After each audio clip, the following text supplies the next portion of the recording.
It was a bright Saturday morning in the city. Cars moved quickly through the busy streets, and people were rushing into coffee shops with their lattes and laptops.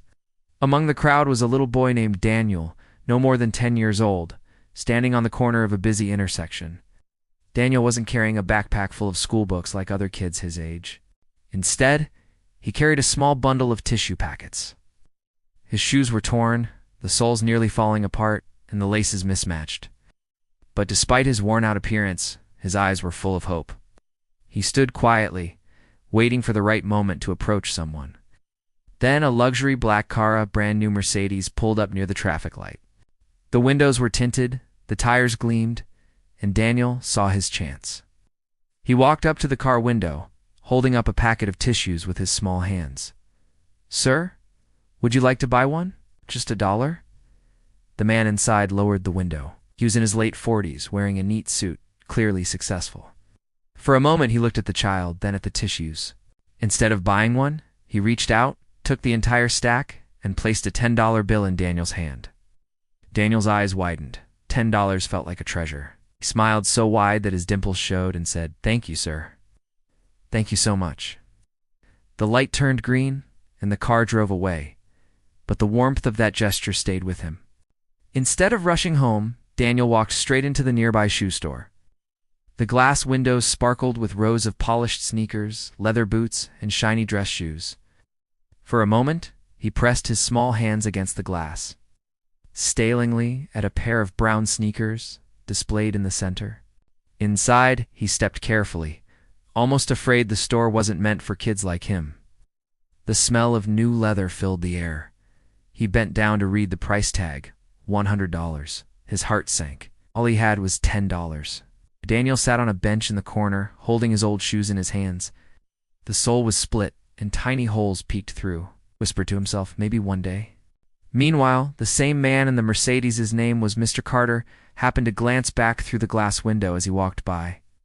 He noticed Daniel sitting there, looking defeated, holding his old shoes.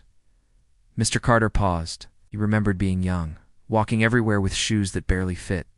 His father had been a factory worker, and new shoes were a luxury they couldn't afford.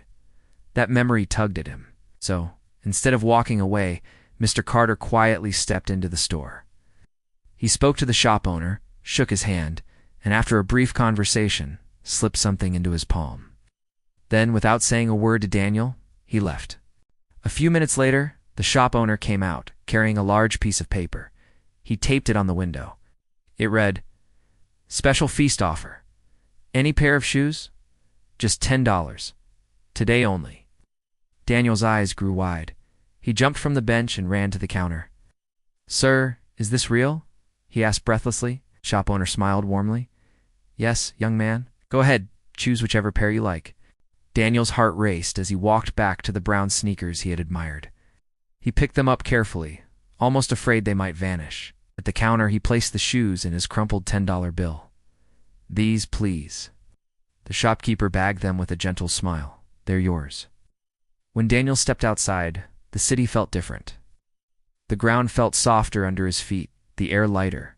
He tore open the bag, slipped on the sneakers, and for the first time in years, he felt like he belonged, like he wasn't just the kid with broken shoes.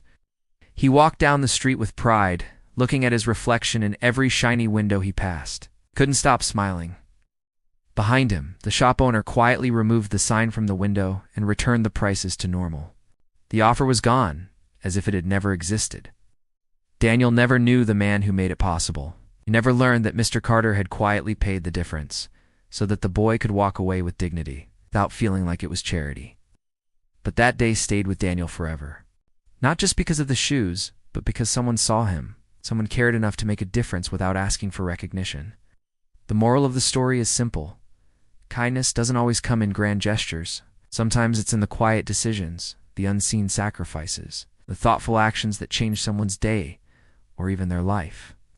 Mr. Carter's small act gave Daniel more than just a pair of shoes. It gave him hope, confidence, and the belief that good people still exist.